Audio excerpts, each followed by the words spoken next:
Hey everyone, welcome to another Human Side interview. My name is Mitch Jackson. I'm the CEO of Human.social. The game plan with these interviews is to bring amazing and interesting people to you, people who are making a difference in our world, people who fascinate, frankly, me, and I want to bring them to you. And one of those people happens to be my guest today. His name's Ryan Morrison, and Ryan is a video gaming lawyer. Ryan, welcome to the show today. Thank you for having me, and I really appreciate those kind words. It's too generous. It's not too generous. I think what you're doing is really, really awesome, and everybody's excited to watch this interview. It's interesting. As a matter of fact, before I introduce you, Ryan, I understand you want to give a shout-out to a couple of big-time fans. I do. I want to say, there's a lot of people out there that are great gamers, of course, but the two best I've ever encountered are Harold and Garrett. Oh, Harold and Garrett. I love it. I love it. Well, you're friends of the show and great guys. You know what? Maybe at some point there'll be future gaming lawyers, working alongside you to help keep things running smoothly. So that would be pretty exciting. There's plenty of room for more.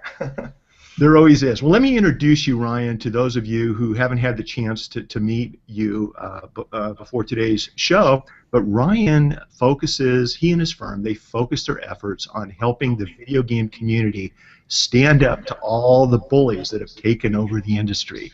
He's spoken on panels with industry experts in the video gaming field, specifically the legal arena, and he's worked on deals involving AAA gaming studios all the way down to helping his buddies out that are developing and producing and building games from their basements. So it's a wide spectrum of clientele, a wide spectrum of experience, and that's why I've asked Ryan to be on today's show. So Ryan, thanks for being on the show today.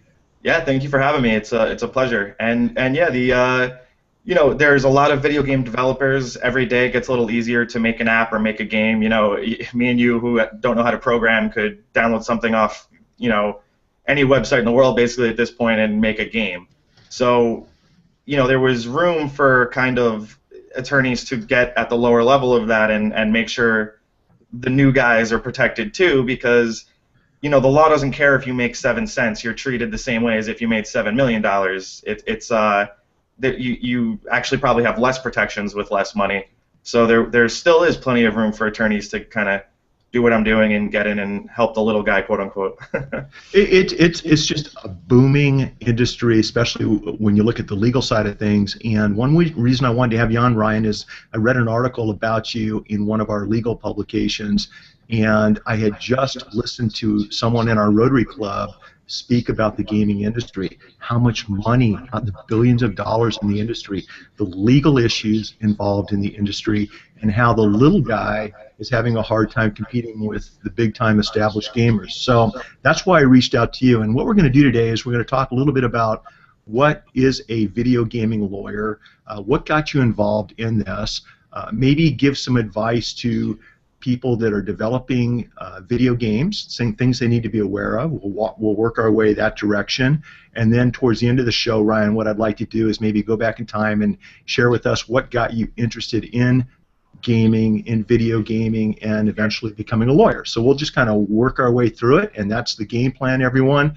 So why don't we start off, Ryan, with sharing with everyone what the heck is a video gaming lawyer? What is that? So the beauty of it is that there is no video game laws. There is not, an area of law that is just video games. What it really is almost countless areas of law through the context of video games. So it's intellectual property, which is trademarks and copyrights. It's contract law, which has to be not only interstate but intercountry, international. Sorry. It's it's a global field, so you need to be able to work a deal between a UK game company with a California publisher that wants to distribute in Japan. Then there's just basic employment law, which is a lot of where I get in is intellectual property, but the biggest mistakes I usually see, and the area that's certainly going to grow as quote-unquote video game law, is all these people on online forums or friends in a dorm room that are not making contracts, but they're spending 10 grand together to create a game. That game gets bought for $100,000, and they've never signed a legal document in their lives. So it's a lot of money being funneled around with absolutely no legal guidance, and it's gonna. That's where video game law, I think, is going to be heading majorly in the near future. Right now, though, it's mostly protecting all that hard work. It's making sure you trademark your name so a company that is, one of the bigger guys around doesn't just come in and steal your stuff and, reskin it and sell it again, which is unfortunately very popular in the industry. So, a lot of what I do is trying to help the more indie studios or the startups just understand what a trademark is, how powerful it is, and that it really can prevent a lot of theft that goes on and a lot of lost wages and lost homes, etc.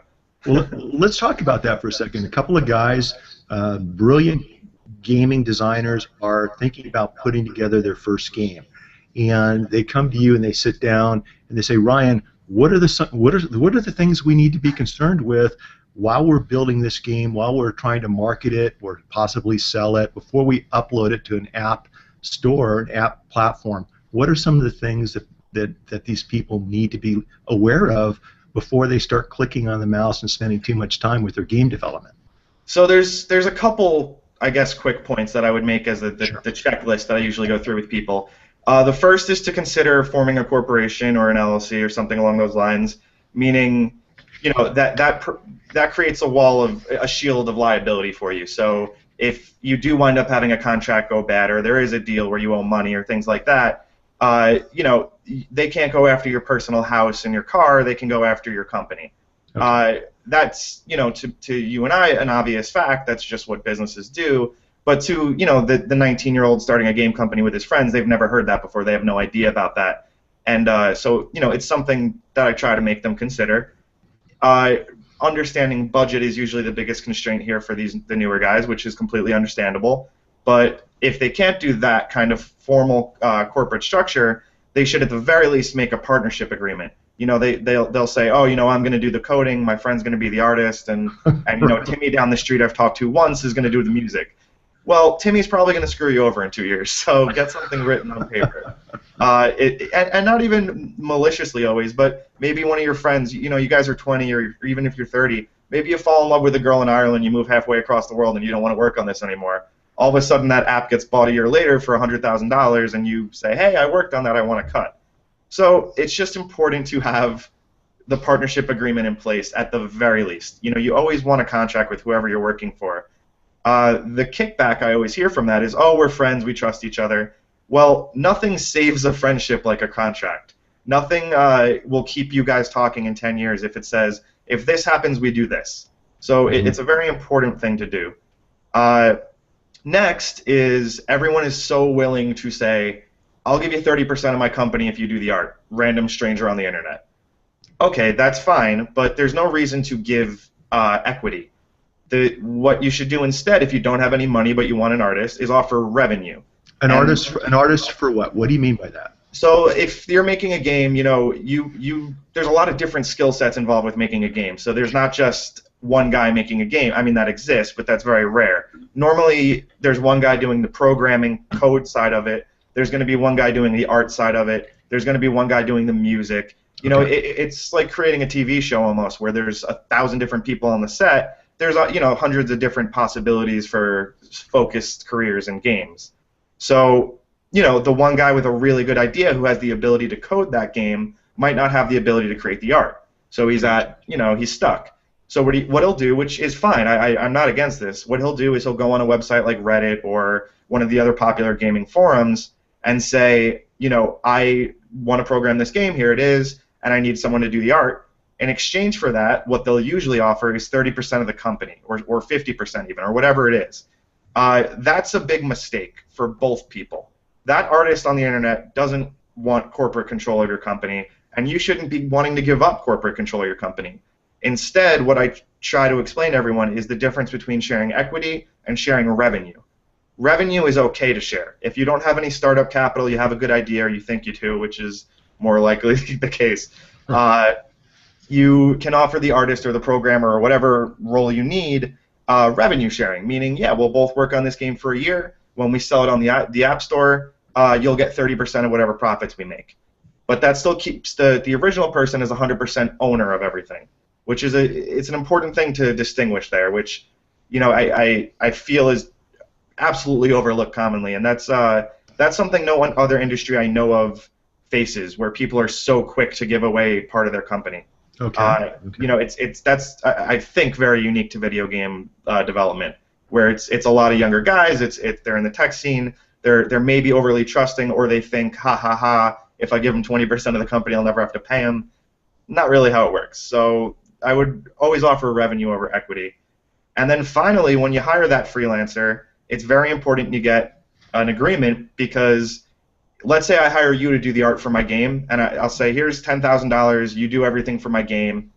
Great. At the end of that relationship, you still own all the art you made me. You're just licensing me to use it without an agreement. That's the default rule in most states. That's incredibly dangerous, because what that allows is 3 years later, when the game's doing really well, you to come back and say, hey, give me my art back, or give me 50% of the revenue. So it's a bad situation to be in. So instead, one simple clause in a simple contract that please have an attorney draft, you'll make sure that you own the work you're paying for, which it should be that way. And Ryan, can I interrupt you real quick? When you're talking about a contract, just for our viewers, are you talking about an independent contracting agreement or Yes. some other type of agreement? No, so that's the most important agreement in games, the independent contractor agreement, because most of these relationships, whether it is revenue sharing, whether it is hourly or flat fee or whatever, it's usually an independent contractor relationship. They're working off-site, they're working on their own materials, with their own, without a lot of guidance. It usually is a contractor relationship. But as I'm sure you know also, that's an important thing to keep tabs on. If you have too much control, or you're forcing them to work on site, or you're giving them a lot of oversight, they start drifting into an employee territory where you're going to owe a lot of different things that you probably don't want to owe. So we try to keep everybody in contractor world when possible, and that's why that agreement is so powerful and so important. How about trademark issues in terms of service agreement issues? What about those issues? Sure. So, like I said, trademark is usually what I'm doing all day, every day. Okay. The trademarks are incredibly important because it's your brand.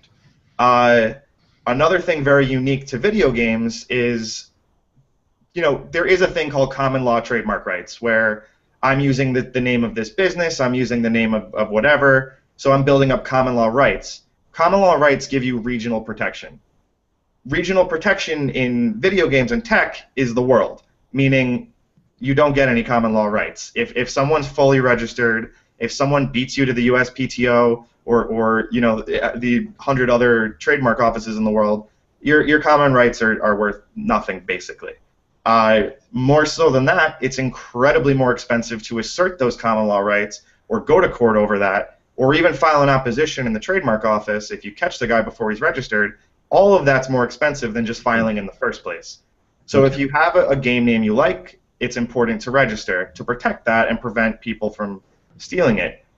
Even more importantly is to register to make sure you can use that name. I can't tell you how many people call me basically daily saying, I'm being sued by a casino, I'm being sued by another app developer, I'm being sued by someone because I used a name that I thought was okay. I did a basic search in the trademark website, but they say it's too close and I'm being sued. If you had filed and you registered, you could just hold up your thing and say, nope, I'm good, but they don't do that. And then next thing you know, they're looking at tens of thousands of dollars and settling.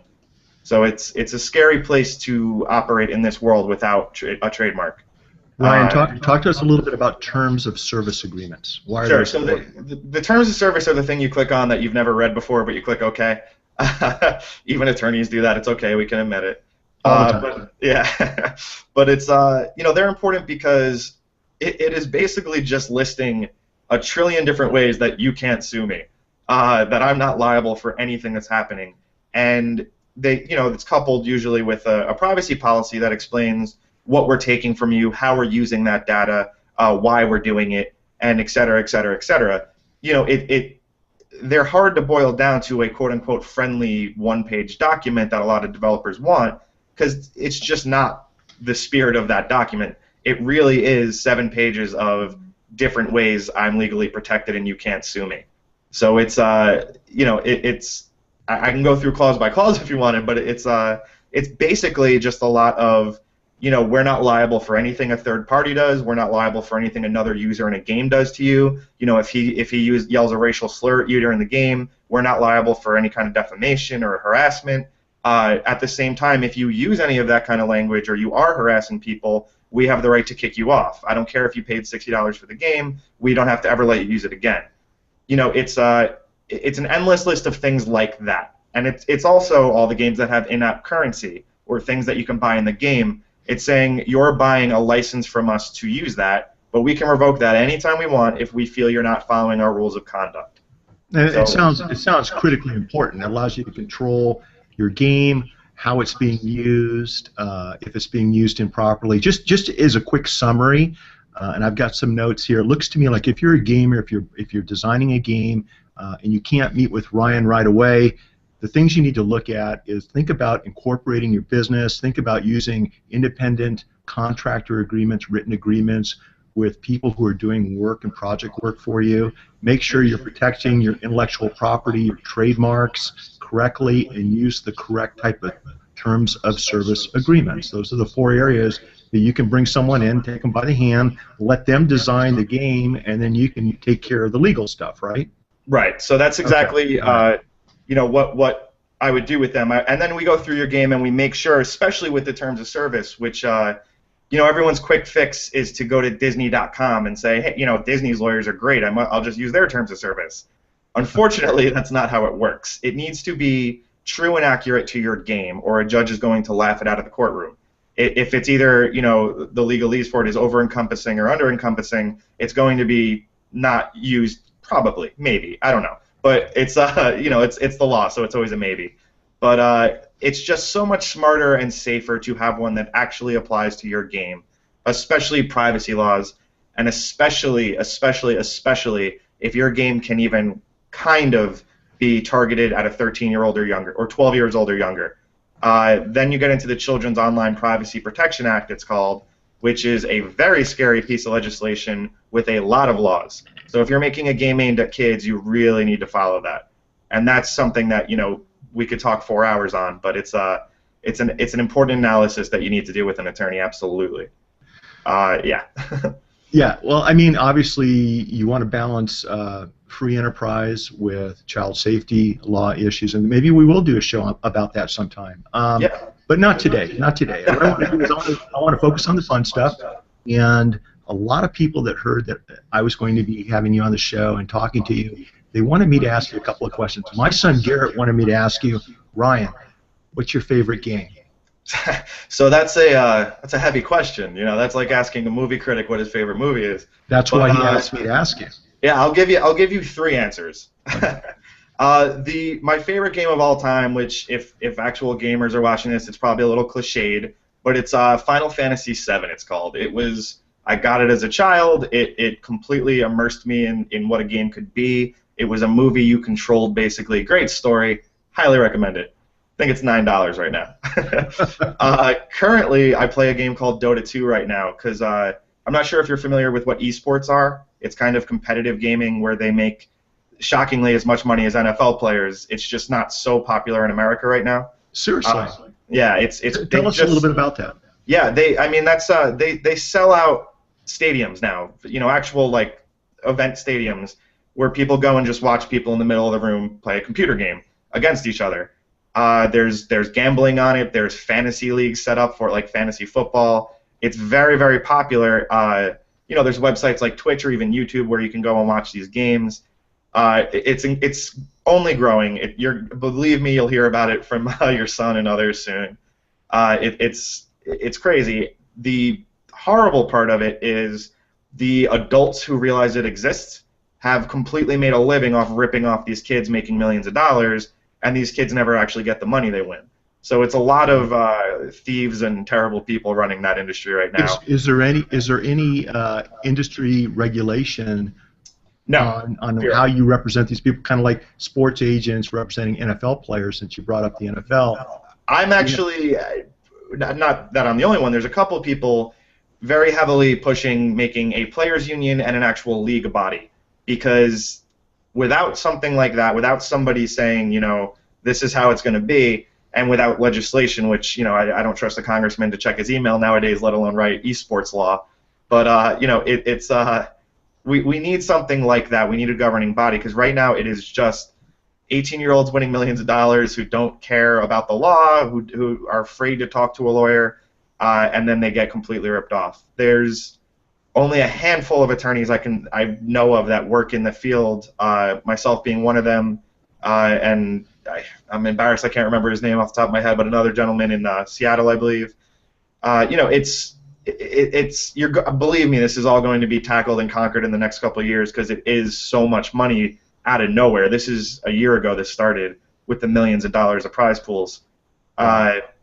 So it'll get there. And all that was a roundabout way of saying Dota 2 is one of my current favorite games. It's a competitive game. It makes you hate your friends at the end of it because they didn't do the right thing and we lost. So it's fun though. It's my joints aren't so good anymore, so we play that instead of football. and then yeah, so that's basically where we're at. And then I just want to give a shout out to a client of mine who just released a game, went through absolute hell, and they're a new release on Steam. It's called Grimoire Manastorm, and they were absolute victims of just the dumbest cyberbullying I've ever seen.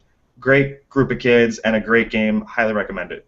Okay, two things that I want to follow up on. It has to do with my outline here and what I wanted to cover. First of all, you brought up something that I wasn't aware of, and I didn't realize there was that much money in the gaming industry, and the momentum that you're seeing is something, it sounds like early professional sports. In other words, before agents had to be licensed, before there were unions and associations, okay? And I get that, and I think you personally should get more involved or focus your attention to getting that thing organized to protect the gamers, to regulate the industry, because it sounds like that needs to be done. Now, having said that, I come to you, I've got a game, I've incorporated, I've trademarked it, I've done everything you've asked me to do. It's done, it's finished, it's out of beta format, and I want to put it online, I want to upload it to Steam, I want to create an app and start marketing it and selling it. Just in a couple of minutes or less, just the broad brushstrokes, in an ideal world, how would that happen? How does somebody go from finishing their product to then putting it online and selling the product and making money, putting smiles on people's faces, whatever their goal is? How does that process work? So it's a very interesting question, and it's another thing that's changed dramatically in the past year or two. The reason being is your game is almost online the entire time it's being made. There's things, for Steam, which is the biggest online game distributor. There's a thing called Steam Greenlight, where you put on a trailer, a couple screenshots, maybe a short playable demo of your game, and you say, hey guys, I'm making this game. If you vote for me, I'll be able to release, with a bigger release on Steam, or I'll actually be allowed to be in the Steam store. And that's true for if you're doing on a console game. You go into Xbox Live and you're in the indie market until you move to the bigger page. Okay. And it's a strange mix of advertising and getting beta feedback while you're on your way to release, to the point when you're at release you literally just click launch and you're up.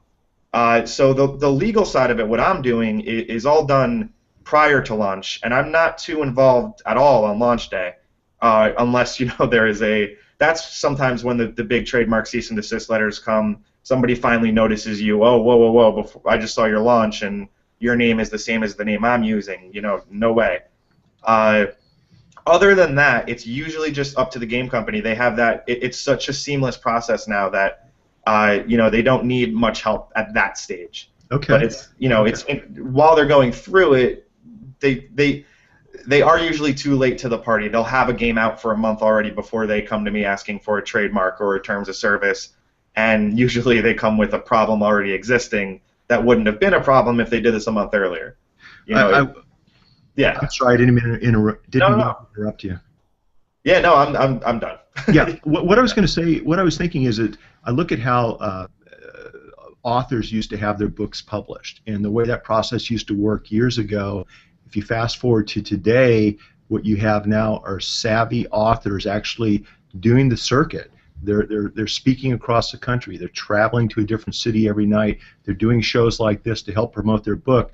months and months, if not a year, before the book actually comes out. I'm wondering if these gaming superstars that you referenced earlier, that are making millions of dollars, having thousands of people watching them game, if they travel around the country promoting a game, endorsing a game before that game comes out, so that when somebody finally hits click and sends that game live, everyone's waiting in anticipation for that game. I mean, is that happening or not? Well, so that's attempted constantly. DC tries to do that. Blizzard is trying to do that right now, where they try to do a lot of events and tournaments and online promotions, and even in-person events and in-person promotions for a game that's not out for a year still.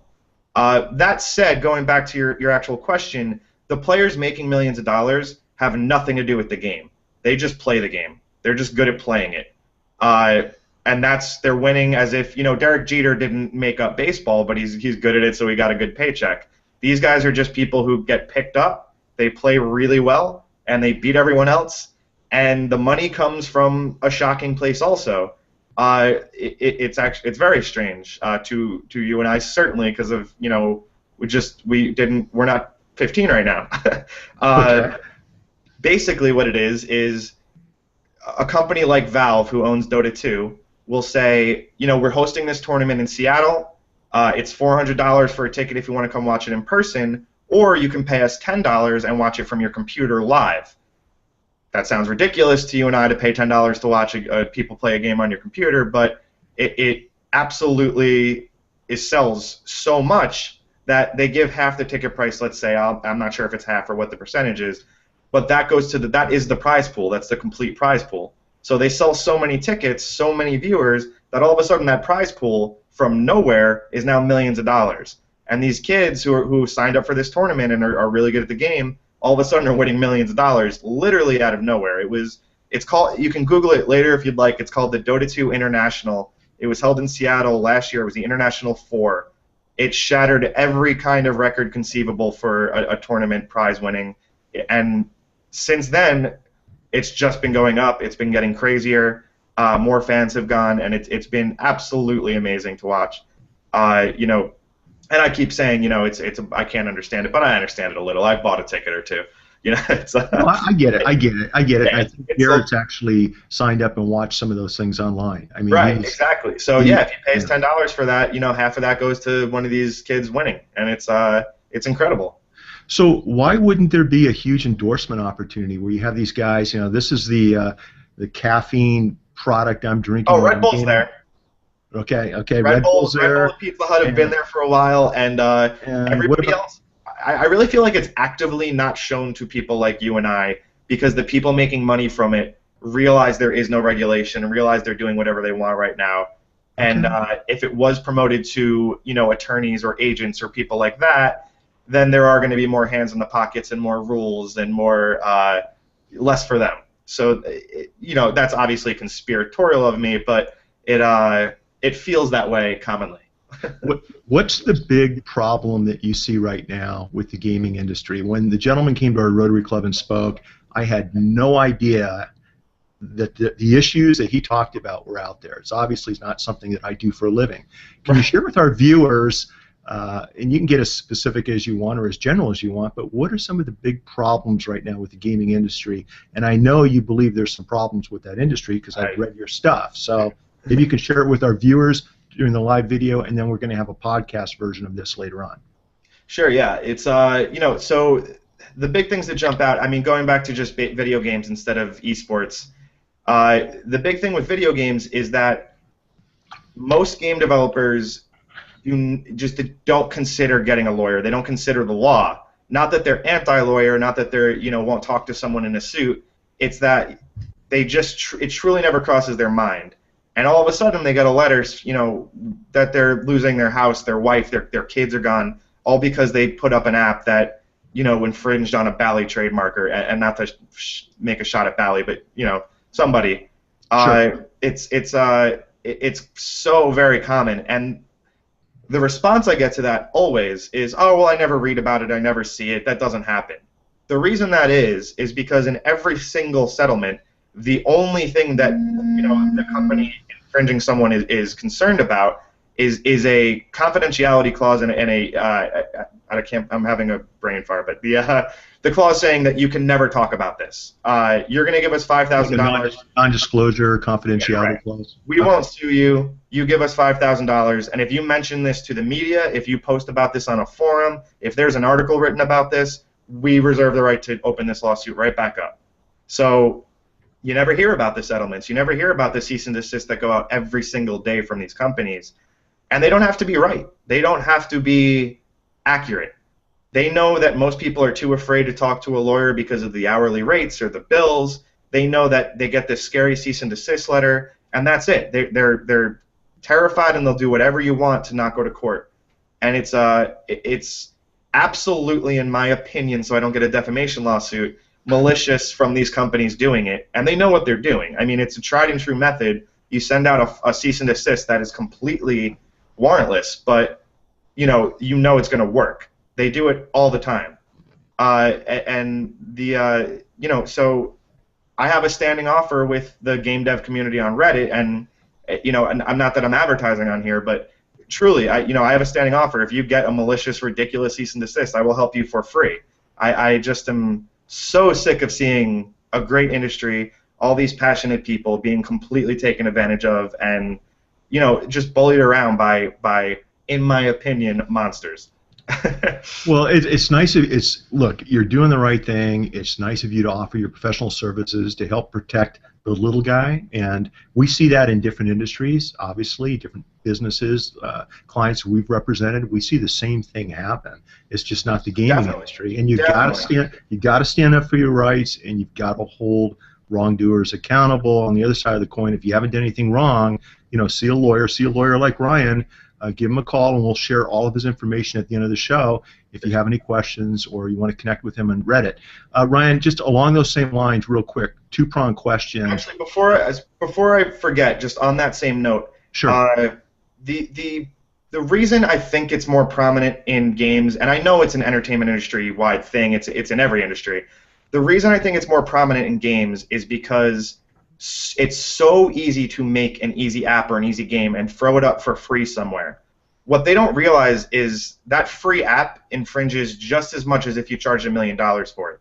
Yes, you might win a fair use case in court because it's free, but good luck going to court and proving fair use against one of these, people with bottomless bank accounts. It's not going to happen. Fair use does not exist for independent developers. And they don't realize that. So they read an article saying, oh, if I don't charge, it's okay, and they make a Star Wars game. It just doesn't work that way. It doesn't matter if you charge, and I really wish people would get that. I get 10 emails a day, literally, I'm not exaggerating, saying, can I do this game if I don't charge? The answer is always no. Just no, you can't. And I really hope that gets out, through the rafters. Sorry to interrupt you. I just wanted to. No, that's fine. Have you done a detailed blog post on that particular issue?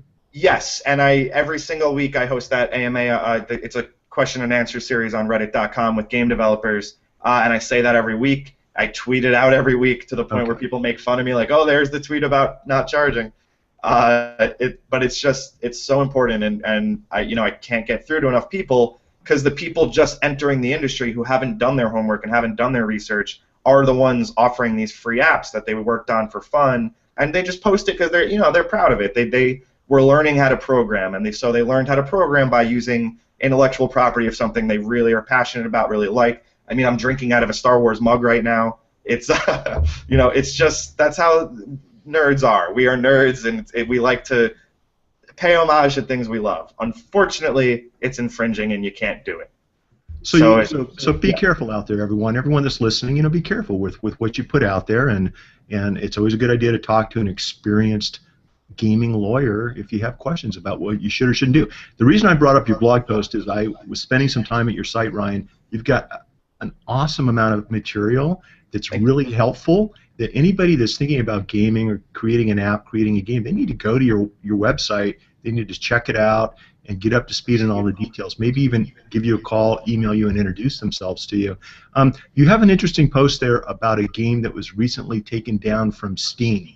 In other words, because anybody can produce a game and throw it up there, whether they're charging for it or it's for free, there are issues with what's being put out there. And as a parent, I'm concerned sometimes about what I see in some of these games. Can you share with our viewers just a little bit of the background story about your recent post and what was going on with that particular game at Steam? Yes, absolutely. And I got a lot of flack for this, so I'm happy to talk about it. Sure, thanks. It's so there's this game called Hatred, which I shouldn't have even mentioned the name. It's made by, in my opinion, a bunch of jerks. It's a game where, even describing it is just terrible. You play a guy who wants to commit suicide by homicide. It starts with him in a trench coat in his bedroom, loading up a bunch of guns, saying, I'm going to take out as many, pigs as I can today, or sheep, whatever. And you go out and you can, take a baby out of a stroller and kill it in front of the mother, and then kill the mother and run into a mall and shoot it up. It's horrible. And that said, I get the counter-argument that you should be able to do whatever you want, freedom of speech. Video games are an art form. But you have to, as an industry, we have to understand that our freedom of speech comes with consequences. We have something called the ESRB that rates our games. They're the ones that make the rules of who can buy what rating goes on what games. And they're not a government body. They're a private organization. The gaming industry is very lucky that we are able to be self-regulated because we have very intelligent people at places like the ESRB who are fighting every day to make sure that standards are met, the industry is kept afloat, and rules are followed. Again, I'm not a fan of censorship, but this isn't censorship. It's stupidity. It's common sense. To allow a game like this to go forward is begging for legislation. And what Steam did, and unfortunately retracted, Steam allowed the game back onto Steam. They momentarily, I was very happy to see that. Thank God, Steam is this huge international presence, and they're saying there is a line. We're not going to go there's terrible games on Steam that you do terrible things in, but this game crossed the line. I would hope everyone with common sense, it crossed that person's line. Twitter disagrees with me. I've gotten a lot of anger and flack that I was pro this game being taken down, that I'm a censor and I'm against freedom of speech, etc., etc. None of that's true. I'm as liberal as they come, believe me. But I think that you need to understand the consequences that come with something like this. I don't think violence in games causes violence in real life. I don't think a kid playing this game is going to go be a murderer. It has nothing to do with that. It's about respect for the industry and respect for the art form and respect for the players. And, the people who want to play this game or say they're going to play this game are doing it as antagonists, which is just to rile people up. It's the same reason people troll on internet forums. It's fun. I mean, it's fun to anonymously make fun of people and get them angry, sure. But this is just beyond all good taste, in my opinion. And who makes that final decision to pull a game? Is it somebody, for example, if we're talking about Steam, is it their board of directors? Do they have a committee that makes this decision? Well, it's very interesting. Steam is run by Valve. Valve is this company that is notorious that there is no levels of management. Everyone is everyone. The CEO of the company, Gabe Newell, who is quite literally looked at as like a godlike figure in the gaming industry, he answers customer support tickets. Everyone's doing everything there despite their success, or because of their success, maybe. And because of that, one of the guys on the board, or one of the employees said, "We're pulling this game. This is ridiculous. We're not allowing this." And Gabe Newell, the absolute owner of Valve, despite whatever title he has, came and said, formally, like, we apologized. Whoever did this made a huge mistake. We're not censoring anything, and we're putting the game back up. I was, shocked by that. I was not happy with it. I have a lot of respect for Gabe Newell in all facets. I don't, there's no animosity from me about that. I don't think it was malicious. I understand where he's coming from. I do think it was the wrong decision. And I know that's unpopular, but I stand by that. What are your thoughts as with respect to a parent's responsibility or obligation to, talk to their kids who are playing games and maybe decide what's appropriate and what's not appropriate? Yeah, I mean, it's a different world even than when I grew up. I'm a young little baby, but 5-year-olds are watching Family Guy and playing games with real guns now. It's just the reality of the world. Do I think that's great? Probably not. Kids are growing up very quickly now, but I understand that, my parents didn't want me listening to AC/DC when I was a kid or something like that. What are you talking about? It's one of the best rock bands of all time. I actually just bought tickets to see them geriatrically play their last show. I remember seeing Mick Jagger being interviewed after when they came to the States for the first time, and he's like, "Well, with any bit of luck, we'll be here for another year." Yeah. Hey, real quick, Ryan, let's switch. I've only got you for an hour, and we've Sure. only got about 10 or 12 minutes left. Real quick, let's go back in time. I know at one point in time you were thinking about being a criminal defense attorney for whatever reason, but let's go back in time even further. When did you first get the video gaming bug, and which game was that, and how did that take you from that moment in time to the present? I remember when I was, very young, my father got a birthday present, which was a Nintendo, an NES, the original system, and I wound up. It was a present for me, basically. I played it nonstop.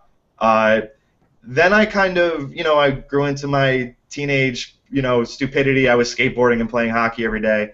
But then one year for Christmas, we got a PlayStation, and that was it. I became quite the full-on nerd. I had a lot of computer nerd friends, and we just played games all the time.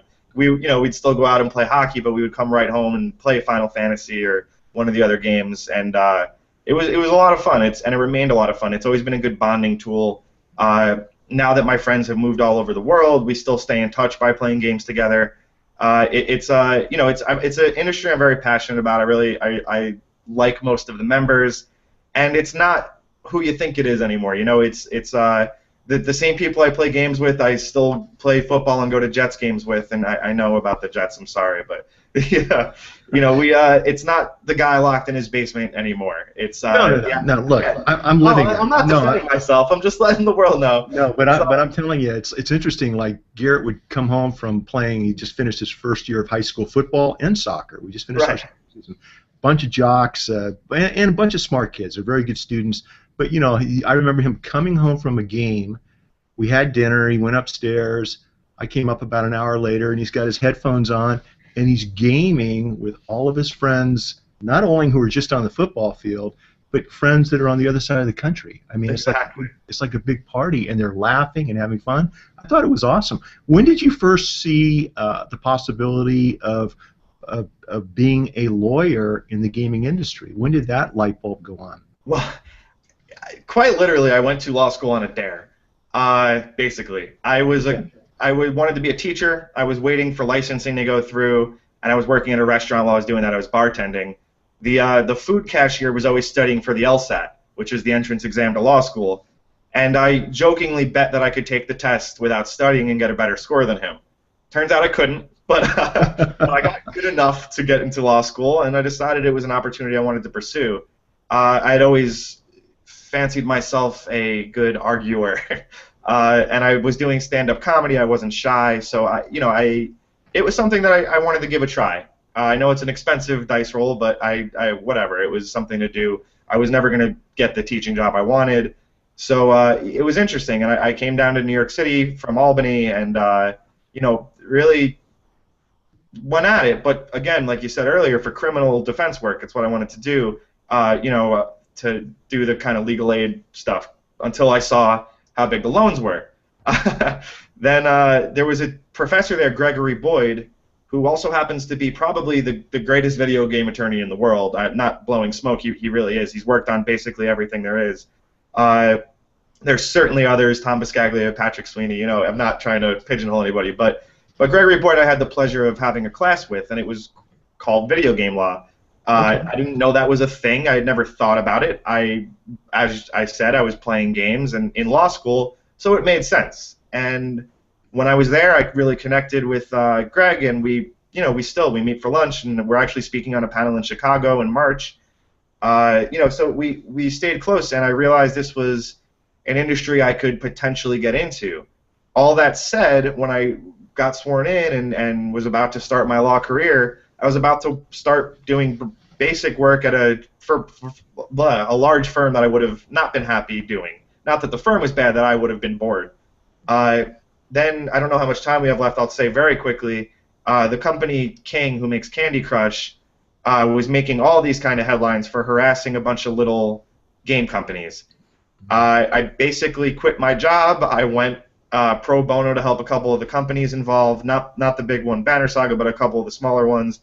And you know, it didn't even go very far. It just showed me that there was this whole client base out there that was completely abandoned. They couldn't afford the $900 an hour rates that the firms charge, and you know, I really am a passionate gamer. I really like the industry, and it was a good fit. You know, they connected with me as much as I connected with them. Everyone says these Reddit AMAs where I started. That's how I basically built this into a video game firm instead of a law firm. They say it was genius marketing. What a smart move. I wish I was that clever. In reality, I was just basically on there yelling at people, trademark your stuff, stop letting this happen, this is how you do it. And it built into what it is today, and I'm very grateful for that. I'm very happy for the Reddit game dev community and everyone it's introduced me to from there. So it's been quite a ride, and I look forward to where it goes. You know, you're following your passion, and one thing I didn't ask you, Ryan, is how long have you been handling video gaming law? How long's it been? Yeah, about a year.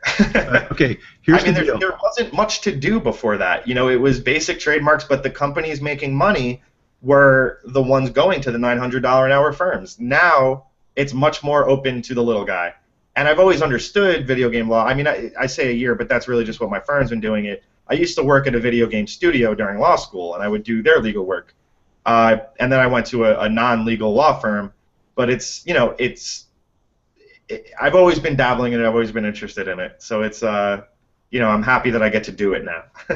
Well, I'm happy you're doing it too. And I tell young lawyers when they talk about wanting to become an attorney or maybe practicing law and trying cases, what have you, I always tell them, you know, what do you enjoy doing? What's your passion? And when you become a lawyer, practice in an area of law that complements your passion. And if you do that, you're going to have a wonderful career. You're going to love helping people. You're not going to feel like, you know, you and I, we work our asses off, right? Long hours, the whole thing, but it really doesn't feel like it. I love trying cases. I love litigation. And, you know, what you're doing is exactly what you should be doing. I'm telling you right now, Ryan, you keep doing what you're doing, and in 20 to 30 years, we're all going to look back, and you're going to change the industry. I mean, it's exciting times. If anyone would like to get in touch with you, you know, get up to speed on gaming law, read your blog, connect with you on Twitter, contact you at the law firm, what's the best way for them to go about doing so? I check my Gmail in a way that, you know, I should go to a meeting about probably. I have an addiction. So the best way is absolutely my email. It's ryan@ryanmorrisonlaw.com, or you just go to the website ryanmorrisonlaw.com, and I'm there. You can also, in a more pompous way, if you forget that, you can just Google video game lawyer. I think I'm the first result, so huzzah.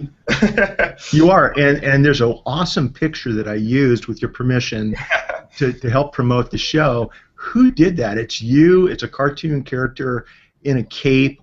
You're a lawyer, a video gaming lawyer, superhero. Who did that? I'm going to find her name while we're talking, but it's actually, one of my earlier AMAs, when I was doing it, someone jokingly said, oh, we should make you a theme song. And I said, oh, if someone did that, you know, that would be hilarious. That would be the highlight of my life.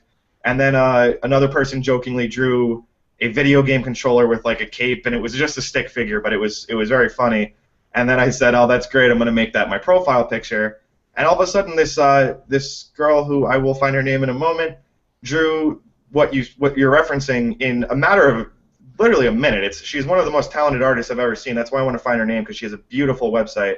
Why don't you, while you're looking for her name, and it's a really cool Rachel picture. Corey. Say that again, please. Rachel Corey. It's at KIRRY face, at Carrie face. It's awesome. When I saw it, it made me smile. That's how, you know, it was awesome. Real quick, Ryan, before I let you run, let me just share with everyone, we've got a couple of special guests coming up on Friday. I've got Chris Lima, who's a computer coding expert, great speaker, but he's going to be talking to us about WordPress sites and membership sites for professionals and businesses. And then we've got Cecilia Abadi, who is a Google Glass Explorer, and the young lady, she's a friend of mine, but she was the first person in the history of the world to get a ticket for wearing Google Glass while driving. That's Cecilia. Wow. So we're going to talk a little bit about wearable mobile technology and where she sees that going over the next couple of years. And obviously that has something to do with the gaming industry, Ryan. I mean, at some point in time, the games, I see Garrett playing, his games on this, and we'll be playing them on wearable technology. I've got Google Glass. I skied with it this weekend.